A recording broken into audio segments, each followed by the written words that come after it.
Good evening, everybody. You are here on a Thursday night at 7:10, as we normally would be, for Uneducated, little podcast we do from the podcast room at NEC Community Church here in Burton. We find ourselves at a couple places. Brian's not here. Our guest became too busy for our cool show. I guess he doesn't need the promotion throughout the world. And, well, the rest of us were like, if we're not going to do those things, we should do something else. We also, sadly, have the news that Pastor Steven Manley has passed away. And for those of you that knew him and appreciated his ministry, like me, you are going to miss him a great deal. I've only known him a few short years, and I will say there is a man that when he was nearby, you knew the spirit was nearby. If I could say that about somebody, like you just knew God was with that man. There's not a whole lot of people that I deal with that I could say that about. And I don't know if that's good or bad. We could talk about it on Uneducated another time. But reminded me a lot of my old family that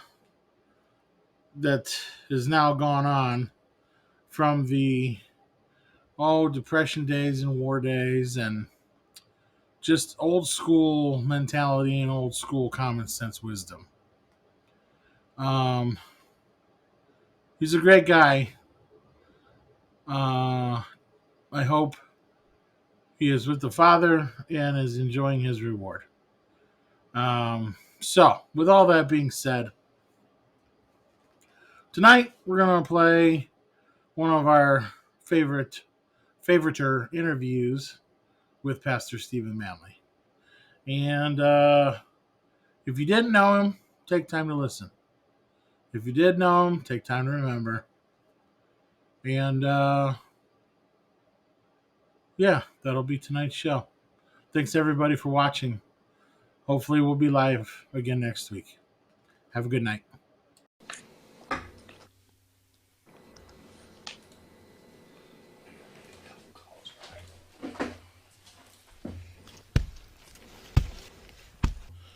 And we're here. Okay. Well, what is this? May 20 or no? May 19th. 19th. Wow. The 19th. Almost halfway through the year already. So this is Friday. It's Uneducated. We're glad that you're joining us this morning. We have a special guest all the way from Lebanon, but that's Lebanon, Tennessee, not Lebanon, the Pennsylvania. Oh, there's a Lebanon, Pennsylvania? Yeah, there's Lebanon, Pennsylvania. There's Lebanon, Ohio. Oh, there is. That's right. I forgot all about that. All right. Actually, there's a deal. I think isn't there a deal where you can get Lebanon, Tennessee and Lebanon, Virginia confused, and like people have trucks go to the wrong place because they mix it up? Really? Yeah. I don't know. Maybe we should ask our guest, Pastor Manley. Does that happen often? I have no idea. I have no idea. Well, we have Pastor Steven Manley with us from Lebanon, Tennessee, and we're glad to have him with us. And so we're going to get into some good discussion. But maybe before we do that, gentlemen, what's your week been looking like? It went fast.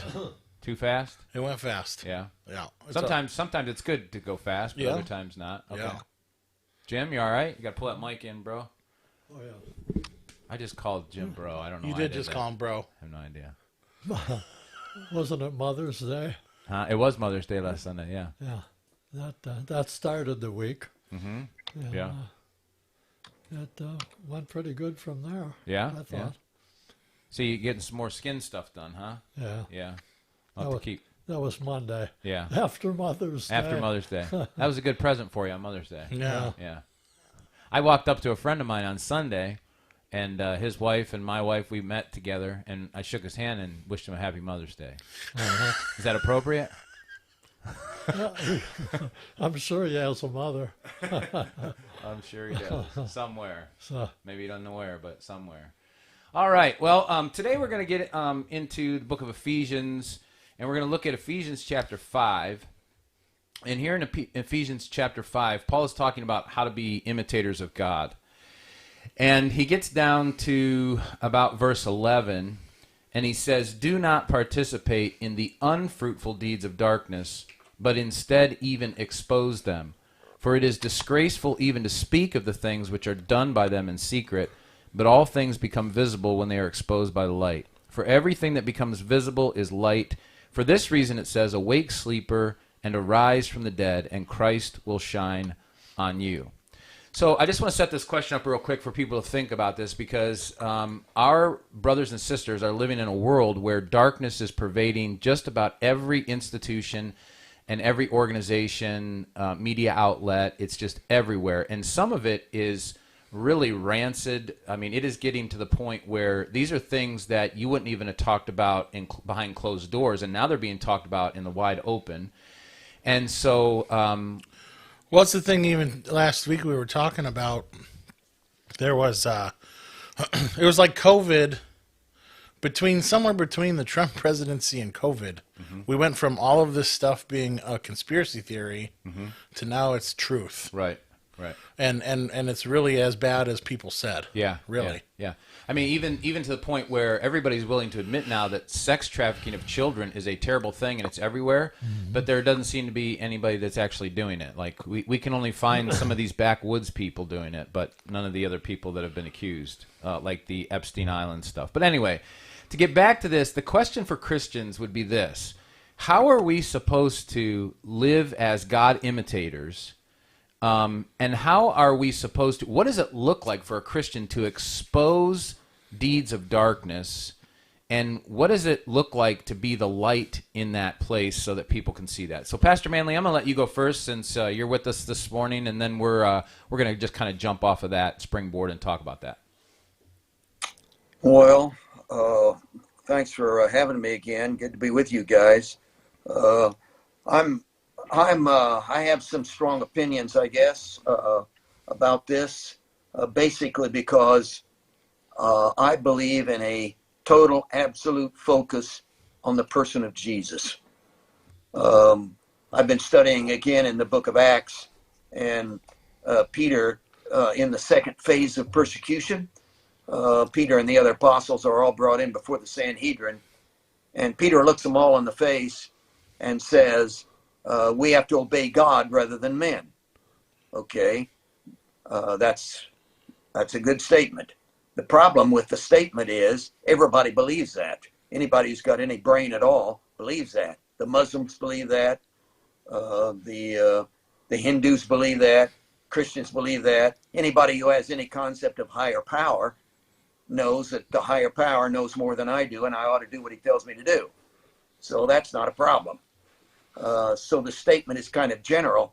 The problem that Peter is bringing up in the statement is, the issue is not we should obey God rather than men. Everybody agrees to that. The problem is, what is God saying? That's the problem. And again, you are dead right. You can go anywhere in the world, and God is putting his stamp of approval on everything. You can find a church that will tell you whatever you want to hear. If you want eternal security, you can find a church that'll tell you that. If you want to worship on Saturday, you can find a church that'll tell you that. If you want to be same-sex marriage, you can find a church that'll tell you that's okay. Anything you want, you can find out there. So what is God really saying? And our job as Christians, what we are to do is to find truth. What is truth?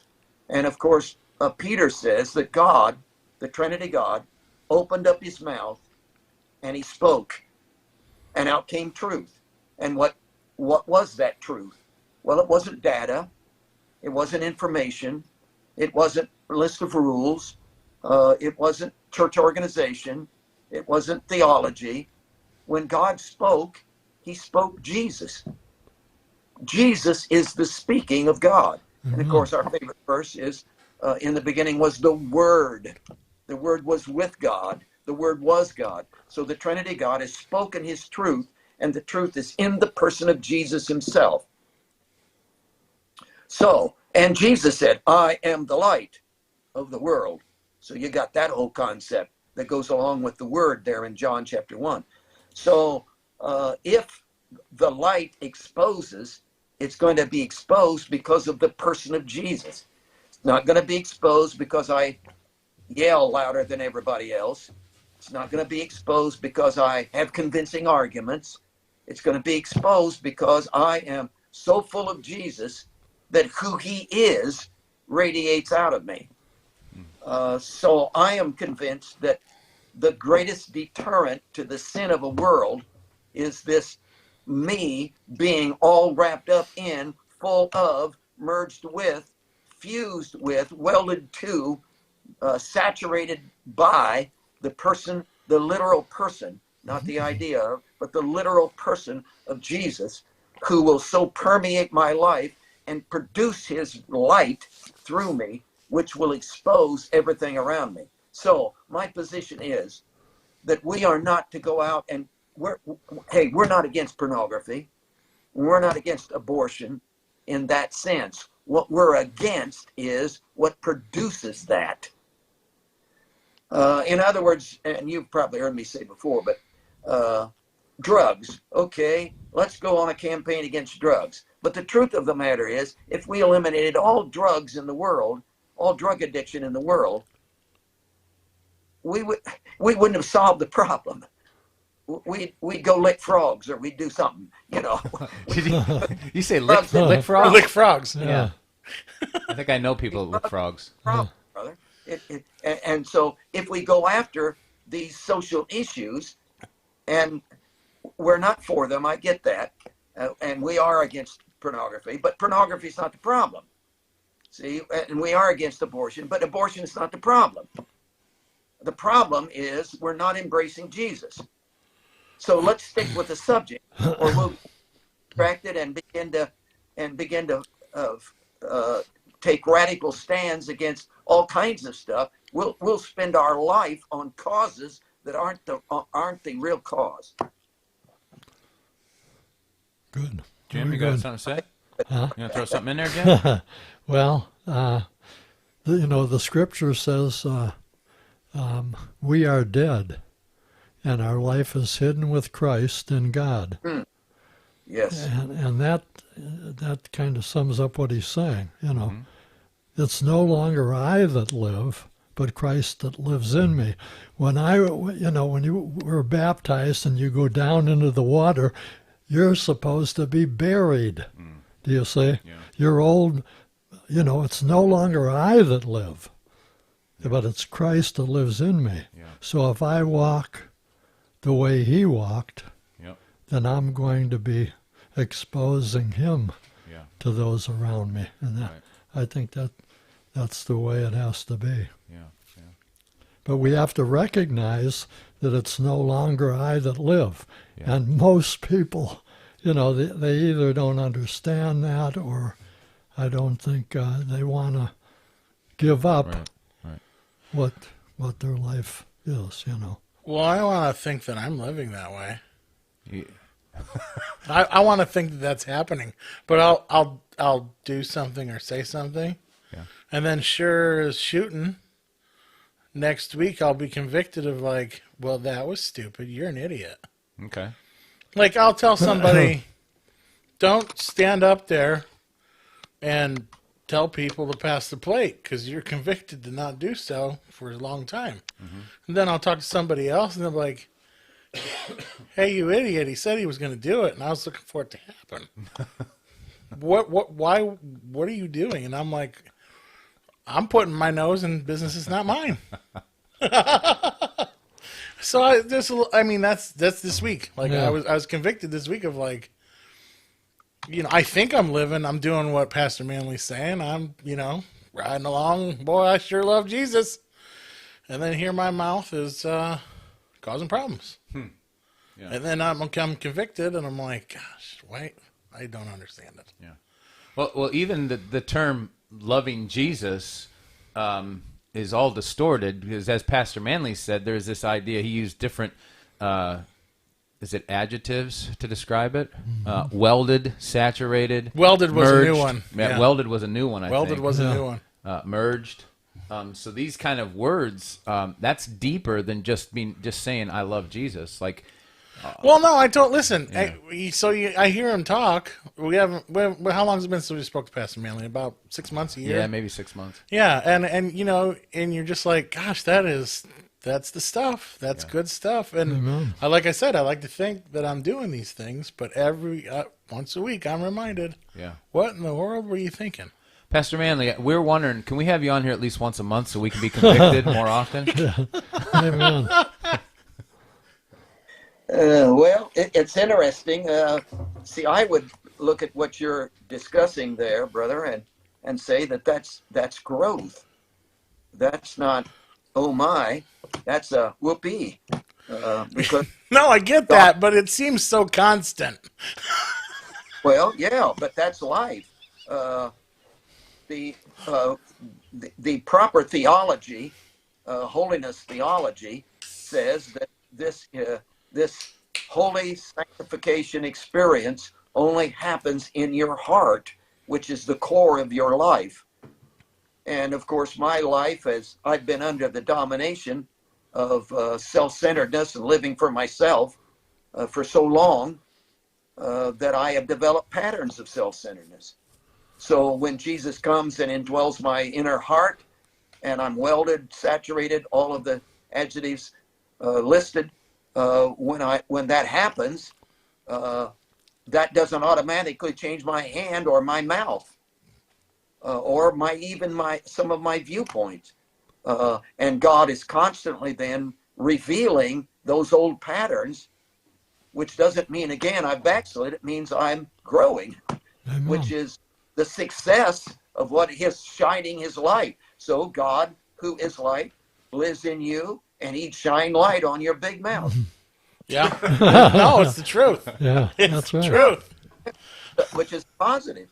Yeah. Oh, wow, So Yeah. that's a positive. yeah. Like he said, I am the light of the world. And then he turns right around and said, you are the light of the world. Yes, sir. So if it's no longer I that's living, if we can really get hold of that, but it's him. Yeah. Yeah. So he's the light in us that we're reflecting, So this is something I was going to throw out there a little bit later, but we could just kind of weave it in now and maybe work through it. So when we talk about growth, Pastor Manley, maybe you could just run us through, but I think for a lot of Christians, they struggle with being intentional or finding time to meditate on the Word of God. They're busy doing other things. Just this past week, I fell upon some sickness. I think I got some gut issues going on and stuff like that. But it was weird because all of a sudden it came to my mind that I had been begging God and asking God to take me deeper with him. And whatever's been going on with my gut has helped me to reevaluate that a lot of my time is spent on doing things that are meaningless, and I need to be alone. And it's not like I never get in his word. It's not like I don't labor in his word for messages and things like that. But I just need more personal time with him, and I need to center myself in him. So could you just maybe tell us a little bit about what that looks like in your life, and maybe somehow helping people see, like, how do I accomplish that? How can I get to a place where I am merged, I am totally saturated? This is my whole heart and my whole life. Well, of course, we have used the term a lot of saturation, which is a sponge concept. You saturate it. So I started back when I was a teenager. Been into that, letting that develop in my life from that time. And the idea, of course, of the whole thing is both for the scriptures and for his presence, and it's the old Brother Lawrence book, Practicing His Presence, where Brother Lawrence says, it's not my superiors say I ought to pray at the altar, I do, and that's okay, but I don't see any difference between the altar and the kitchen. He worked in the kitchen. I don't see any difference. In other words, I've just recently gotten into the Lord's Prayer section in the Sermon on the Mount. And of course, we look at that whole section and we approach it from the viewpoint of that this is a model prayer, that Jesus is giving us instruction on prayer. And first of all, you start out by praising him, God our Father, which art in heaven. And then you move into petitions and so forth. I'm convinced that's not what he's saying at all. What he's saying is the premise of the Sermon on the Mount, which is, you are absolutely helpless. I want to come and fill you. And if you're helpless all the time. So you need me all the time. That's good. So it isn't that you're going to quit doing anything. It's that you're going to involve me in everything you do. So the issue is not, well, when should I pray? Well, no, that's not the issue. The issue is, when should you not pray? When should you not be in communication? When should you not have him involved? When should you not be aware of him? What circumstance, what deed would you possibly do that he wouldn't be involved in? I had this awesome thought. This is really deep, and I know you guys, you may not get it. It's really deep. Well, try it out. Try it out. Okay, I'll try it out on you. It came to me that every thought I've ever thought, I thought. My, that's deep, isn't it? Wow. Every thought I've ever thought, I thought. I never thought I didn't think. I've never gone to a place I didn't go. I've never wanted I didn't want. In fact, I've been so stinking involved in my life that there hadn't been one split second that I wasn't involved in everything that was that was everything called my life. What would happen if Jesus came and became a part of my life like that?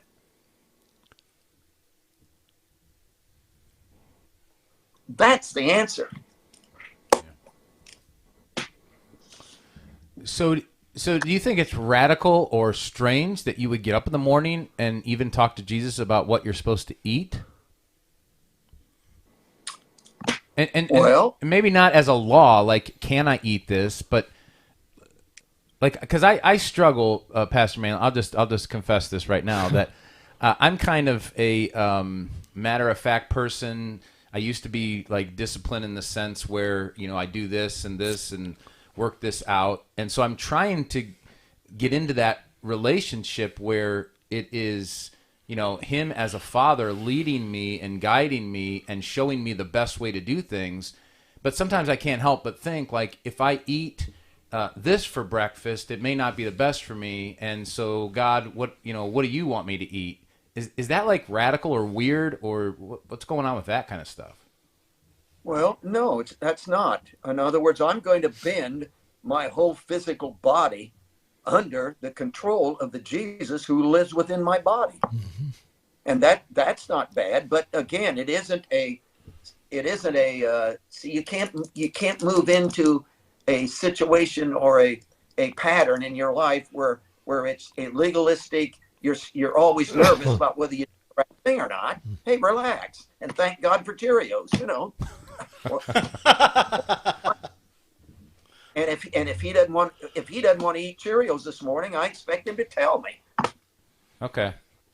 Yeah, because we have some bacon left over. Well, yeah. Well, I guess the thought that comes to my mind is, all right. So this is a great thought to have, but what if you become effectively useless as a person because you're sitting around waiting for him to tell you what to eat for breakfast and it just ain't coming? Like, exactly. Now you can't start your day.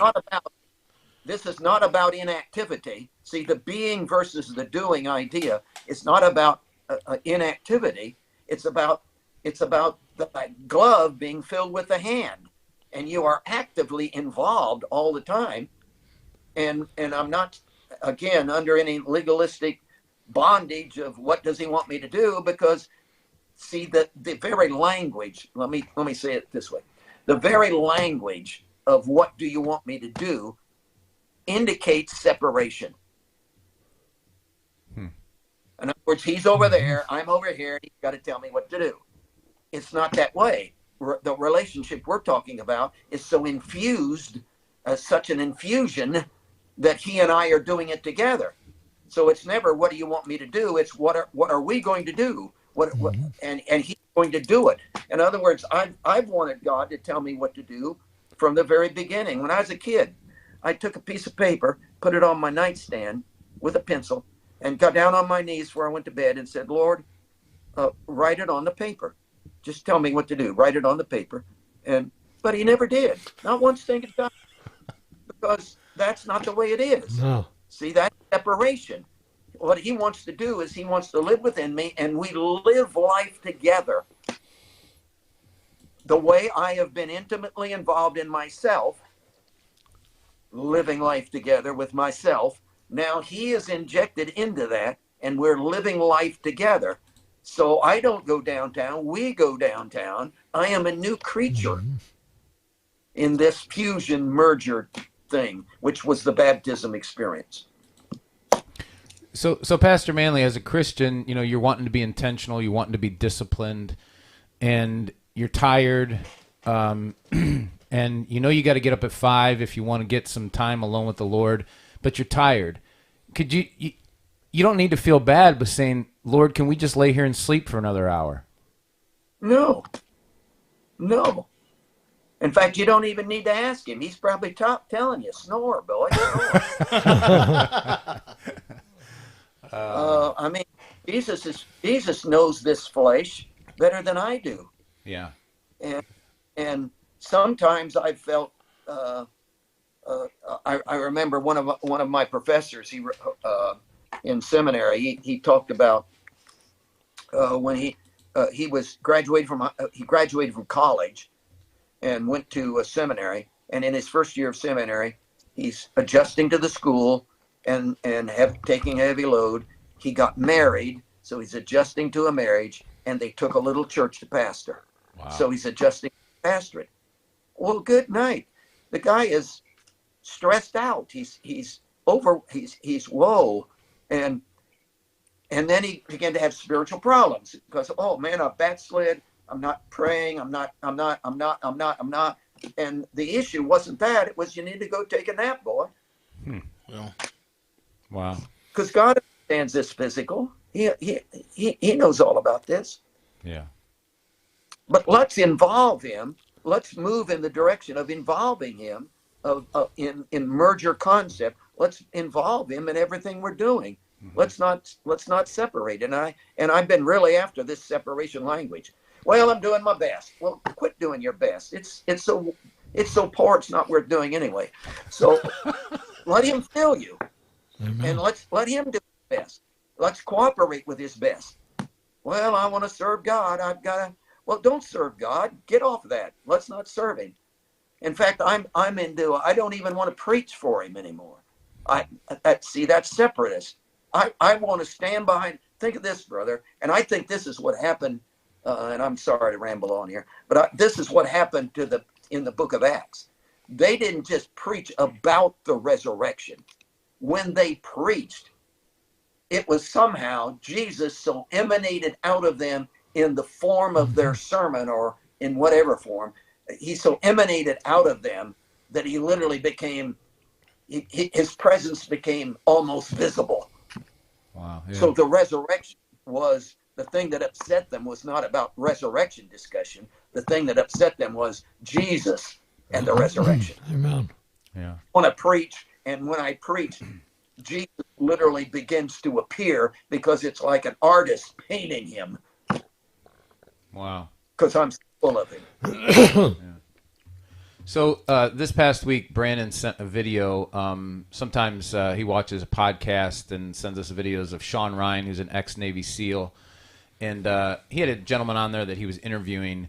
And, of course, as a Navy SEAL, you've got to be fairly disciplined as it is. And so just real quick background, the gentleman was explaining his home life. His kids are homeschooled. he gets up early in the morning, goes out and does some things out in the morning, then comes back. His kids have already chopped wood and split wood. That's Mike Ritlin. Yeah, Mike Ritlin. They get together and they have what they call their meditative time. But of course, you know, he quotes the Bible once in a while, but that's about it, because he also is into meditative stuff and some other external type of Eastern mythology stuff, and even American Indian type ritualistic stuff. So he's into all that stuff. But when a culture listens to people like that are so disciplined, and then they see Christians who don't seem to be disciplined, are you telling us that the issue is not discipline? It's that Christians just, for whatever reason, don't have this desire to saturate in Jesus, because if they did, it would look like discipline? Or am I missing something? No, you're not. That's dead on. I've been talking to our guys about, again, the response thing. See, there's a difference between doing. Discipline is a doing thing. I'm going to set the calendar. I'm going to set the timer. I'm going to do this, and I'm going to do it every day. And that's okay. That's discipline from the self view. But we're not into discipline. We're into response. Whatever Jesus who lives within me, he doesn't tell me to raise my hand. He raises my hand. He doesn't tell me. See, after the cross, you are never, ever, ever told to follow Jesus. Why? Because you can't. Why? Because he's not out there. See, that was Old Testament. You wanted to follow God. We knew where he was going because we saw a pillar of fire by night and a cloud by day. So that was easy. But Jesus, and during the Gospels, it was easy to follow Jesus because he's going to McDonald's to get coffee. Well, let's go. So that was easy.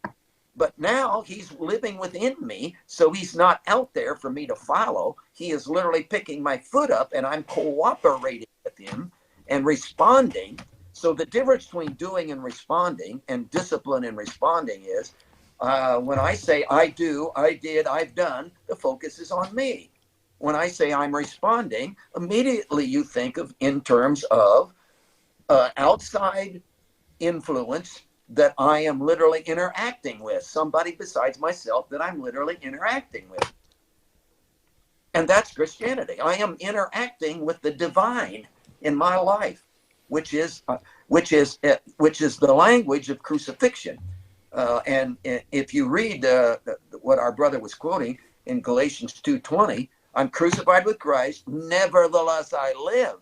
Oh, but I don't live. Well, yes, I do live. Well, no, I don't. Well, yes, I do. Well, hey, I'm under new management. Right. Okay. It just sounds sounds foreign. Like, if I'm dead to self, really isn't true. What we mean is we're dead to self-centeredness, because self is good, brother. God made self, and he wants the self. And if when you push that, your fingerprints are different than mine. Your DNA is different than mine. In fact, different than anybody else's. Have you looked at your face? You are one unique dude, brother. Nobody looks. I mean, you are strange in the midst of all the people of the world. You are one unique person. Why? God wants to fill you and bring about a unique demonstration of himself through you that nobody else can give. Which is the body concept. You're the finger, I'm the thumb. Yeah. That's beautiful, man. That's the same. And it all on intimacy with him, not discipline, but intimacy with him. Mm-hmm. And that goes back to the gifts. You know, everybody wants to be a preacher. Everybody wants to have the gift of this or the gift of that. And the idea is that you're unique and you just accept and be content with whatever gift God gives you, right? We knew this was going to happen. wait, did it go out? Yep. Yeah. He's talking. Pastor Manley? Pastor Manley, we lost your audio as normal. So here's what I'm going to do. You stay on the video. Don't turn anything off. I'm going to call you on your phone. and then we're just gonna Hold on. Give me 1 second. Let me try this thing. Didn't I say I had a fix for this? Yeah, you thought you did.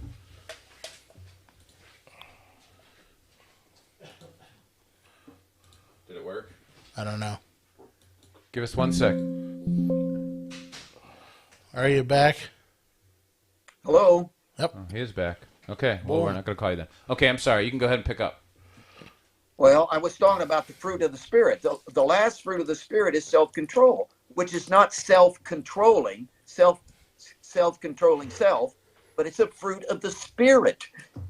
So discipline is a fruit of the Spirit. Now, when somebody standing outside looks at us, they think I'm disciplining myself, but they don't know what a slob I am. Yeah. Okay, that makes sense. I think it's pretty apparent the slob I am. Yeah, you could do better, Matt. I could do better. You think about getting up a little earlier, maybe going for a run or something? I'm not running. Am I being chased by a bear? Yeah, what is? There's a proverb that says it's a fool who runs with nobody chasing them, or something like that. There's a proverb like that. My. Glad I've read that. Well, okay, so Well, I was thinking. So when we started this whole thing, I think if I might know where you wanted to go, or maybe where one of the places you wanted to go was, how does this look at the Christian taking action against the evils of the world? And so, do we pick up a sign and go march in the middle of a street? About don't kill your baby, or leave our kids alone. Is that kind of where you wanted to go? Like, should we pick up signs and yell at people, or? Well, I think that even in the Christian community, what they call the conservative, Republican, Christian community, whatever you want to call it, I think they're becoming militant. And I'm not saying that like that means that the left, the way they're saying that conservative Christians are violent. I'm not saying that. I don't think they're, but I think there's a militant nature that is happening that may not be in line with the scriptures. Now, if God told us, like Old Testament theology, if he said, pick up your guns and go take out the Amorites, okay, then fine, we go take out the Amorites. But I think that looks different today in our New Testament concept of Jesus in us and us suffering for the gospel. And so I just think that Christians today are being drugged or pulled and convinced that militant is the only option. And I don't think being militant is the only option. And I'm not saying we should never pick up arms to fight against something. There's like two things. Like, Jesus said to have a sword, but he never said you get it out on this day. Right. So people have a hard time with that, but learning what I'm hearing from Pastor Manley, that's you wanting to do something.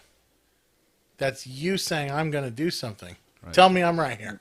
I think you're right. Tell me I got a hold of this. Sell your cloak and buy a sword. Yeah, so yeah. But he isn't like, well, take that sword, get 100 of your friends, and go get the den of thieves. Right. And I think that's the Christian wants that, right? Yeah. We want to know when to use our sword, but he never tells us. And in fact, he says, if you live by the sword, you're going to die by the sword. Right. But yet I'm supposed to have one. That's good. So this is the question that you were looking for: is when do we get the signs and yell? When do we pull the sword? Yeah, maybe it's just to open, like to cut the tape on an Amazon box. It's possible. Could be. But what I get from Pastor Manley is like, these are all questions of self, and we've separated ourselves from God. We haven't brought him into the picture. We're trying to answer this question on our own. Mm-hmm. That's the whole thing, I guess, maybe. Yep. With Jesus, the issue is always the spiritual attitude. It isn't the action, it's the spiritual. That's a holiness concept. Sin is not defined by activity, by the activity of the deed. Sin is defined by the motive and the internal attitude of the action. So everything could be wrong. Anything you do could be sinful if it was done in the wrong attitude. So, hey, you break into my house, brother, I'm gonna take a gun and shoot you in the leg. I'm not gonna let you molest my wife. I'm gonna stand up. Well, sure I am. I mean, good night. Absolutely, Jesus would want me to do that. He is doing that in me. But I'm going to grab a hold of you, put a Band-Aid on put a tourniquet on your leg. I'm going to save your life. I'm going to help you, because I'm not mad. I'm not mean. I'm not, well, you got what you deserve thing. See, the attitude. Yes, there are times when I need to double up my fist and sock you in the mouth and not let you get by, because to let you get by doesn't help you. I want to be redemptive. And to be redemptive, I've got to stop you in your tracks. But it's the attitude. I only slap people in the mouth when I'm mad. Well, that's the wrong attitude. So it's the attitude that we do it in. That's pretty huge. Yeah. That's pretty big. So hey, they're going to put immigrants in our gym? No, they're not. Why? Because I'm going to be at the door. But I'm not mad. I'm saying, guys, you can't do this. I'm going to pray, do whatever, but I'm not going to be mean and nasty, and that's the problem. See, so it's not. It's the attitude. It sounded like you were specific there in your gym. Are you getting pressed to possibly make room for immigrants? No. Oh, okay. I just made that up. Okay. All right. I'm good at. I just wanted to make sure that we know that there's only like 3 or 4 immigrants that have been crossing the border, not 3 or 4,000. Oh, mercy, my. Okay. It is like my take of it is that the spiritual atmosphere, strength of a mood or mode of the evangelical church has become so light and superficial that it is literally allowed demonic forces just to take over, and we have no way to hold it back. It's like the lid has come off. Wow. Yeah. Because the church held all this back because we had spiritual strength, but that has so dissipated that we've been overrun. Wow. This is heavy stuff today. That's crazy. Yeah. So then for the person, Pastor Manley, that feels like when they hear or watch the news and they hear about politicians and people who are they're just lying to our face. Lying to our faces, or sex trafficking that's going on. And one of the highest days for sex trafficking is Super Bowl Sunday. And, of course, everybody loves football. So some people want to stand up and they want to go find the sex traffickers, and because they're angry because they're abusing children, they want to kill them out of vengeance, not justice, but out of vengeance. They want to kill them and get rid of them. But if that's the case, they're going to get rid of a large population of people anyway. But yet, we're not going to stop watching football, even though that's one of the biggest Sundays that whole thing's a part of. Yep.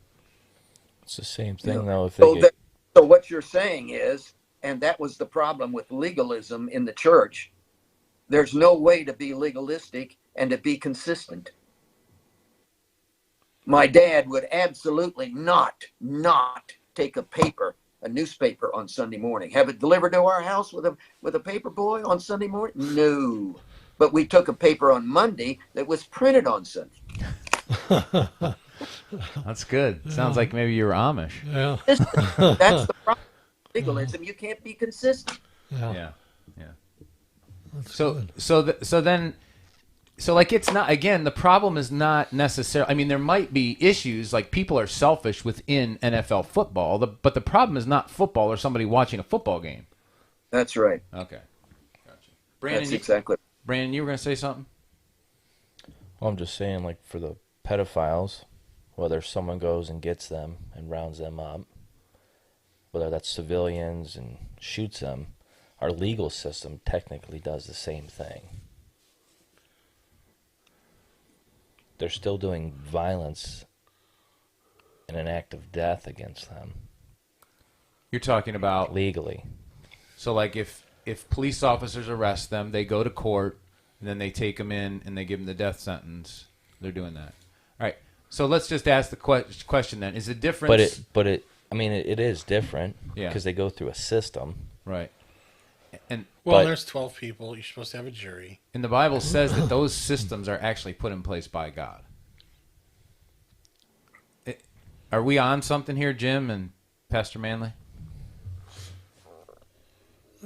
Well, yeah, there is a legal system, and we are the bout of the government. But again, I don't know what to do with all that. I haven't got all that figured out in my head, because there never would be been a Boston Tea Party if we'd have done that. Yeah. Yeah. Right. Yes. And if they're not prosecuting these people because they're powerful or wealthy and they're doing a lot of this stuff, then the question for the average person that's living in America or anywhere is, what are we supposed to do? And the Christian don't want to get his hand in it because he thinks it's wrong. Yeah. Right. And I'm dealing with that here. One area, for instance, that we're dealing with is the sex offender. Okay, the problem is that they've taken the sex offender and they've lumped all sex offenders together. So here's a 20-year-old who slept with a 16-year-old. He's dumped in with the pedophile who is raping little kids and being treated the same. But we have to follow that government. Doesn't make sense. See, that's me. So here I'm dealing with a 20-year-old who's on the sex offender list, and we can't find housing for him because there's no place in town, because there's always a daycare or a school or whatever, and we can't have him in our program because we don't have any housing. I got to go out in the country and I got to buy a house for him to live in, for him to find a place to live, because he slept with a 16-year-old. Wow. And Pastor Manley, what's interesting is there might be some people listening or that will listen that'll go, that they'll be looking and hearing what you're saying, and they're saying, you want to redeem that guy? Well, absolutely. And you want to redeem the pedophile too? I do. And I know this, in our program, we've got about 50, 60 guys now. In our program, if they don't have an encounter with Jesus, the person of Jesus, changing their inner nature and heart and merging with them, they are not going to make it, brother. They will not make it. That's the thing. There are a lot of broken light bulbs, and there will always be broken light bulbs. Yeah. It's the way it is. Yeah. Unless Jesus fixes them. That's right. Right. Unless he does. Yeah. And if I get one fixed, am I not accomplishing? Is God not working? Is this not worth the money, effort that God is pouring through our lives? Right. And so let me just take this one step further then. What is the church? Because the church right now, for the last, I don't know, couple years, and now it's becoming more and more intense, is really struggling over, well, what do we do if a transgender person comes into our doors? Or what do we do if two lesbians come in and they sit in the back and they hold hands? And I'm thinking to myself, what do we do? We just have service and we just love them. Am I wrong in that thought? Well, do you ask the question? What do we do with a husband and wife? What do we do with a husband that comes in and he's into pornography? What do we do with him? Well, what do we do with somebody in our congregation who's committing adultery? What do we do with the young man who's sleeping with his girlfriend? See, we never bring that up. That question is never asked. Yeah. Well, is it worse to do that, or not as bad to do that as it is to be a transgender? You could, but you could bring that up in the church, but then you wouldn't have a church. Exactly. So if we stand and say nobody who commits sin can come in here, then I know.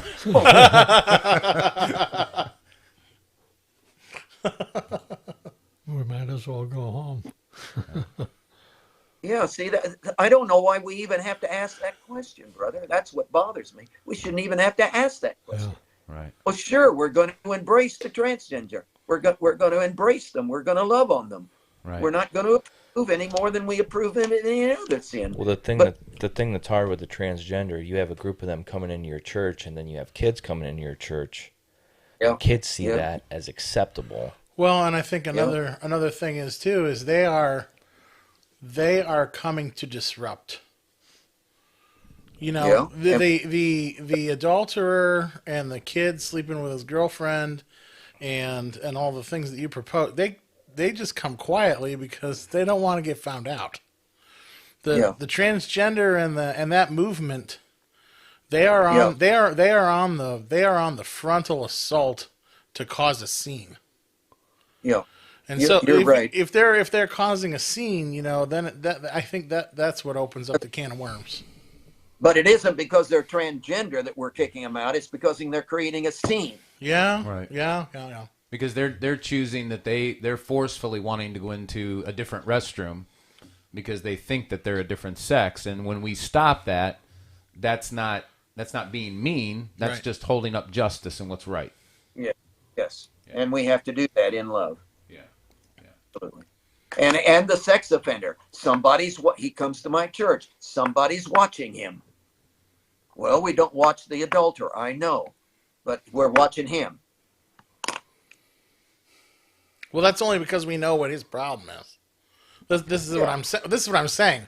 All the rest of the people are coming and sitting quietly because they don't want to get found out. Right. We happen to know about the sex offender because that was very public. There's paperwork with him. Yeah. And so now he's a spectacle. Yeah. Not to mention, we don't know the sex offenders that are sitting there that just haven't been found out, right? Right. Any sin. Doesn't matter. Steal a candy bar. Yeah. Which I don't know who would want to steal a candy bar with all that extra sugar. Because God has pretty much told me that I should not be eating sugar. That's not good for your diet. Yeah, no Christian would. It went out with coffee that I saw you pouring just a minute ago. I know. Well, here's the thing. I started praying for you. I appreciate Praying it. for you. I appreciate it. I have exchanged one addiction for another, which is a problem for Christians. Yeah. So when we talk about discipline, are you still running in the mornings? Yes, sir. So is that something that you get up saying, I got to do this? Or is that something you get up and you do it with the Lord because the Lord is... And I thank God every minute I do it for the health to do it. Wow. Thank God that I got... Yeah. And you're what now, 52? Is that where you're at? No, I'm 55.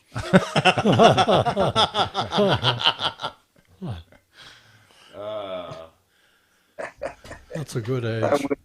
I wish. Yeah. Well, I'll tell you what. We've always been encouraged to not only talk with you, Pastor Manley, but have you in. We were looking at trying to find some dates to have you in to do just some preaching and stuff here, but some things didn't work out with their schedule, so we'll try to figure that out for in the future.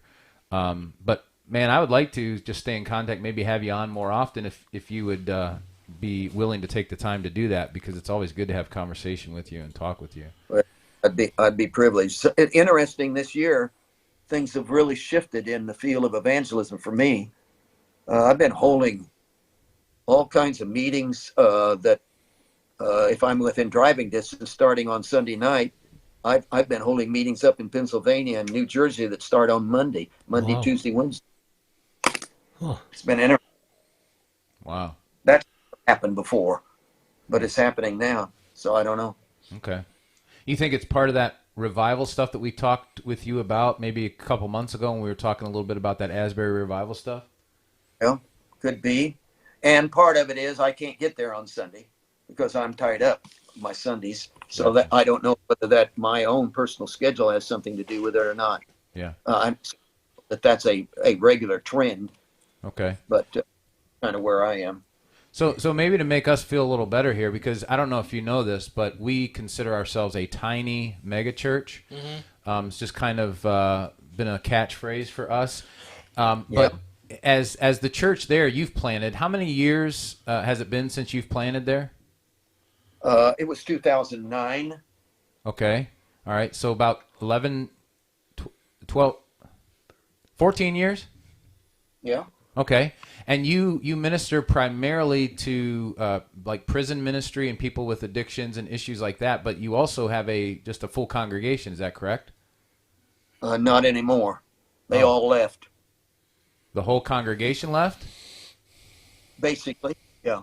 Basically, nobody wants to worship with. They're afraid. See, you drive by our church, you'll see 50 guys standing out front smoking cigarettes. Well, but no middle class, upper middle family is going to say, I want to go there. Wow. Maybe So they're all afraid. Maybe you should change your church to a Baptist church. When I go to South Carolina, all the men stand out front and smoke there.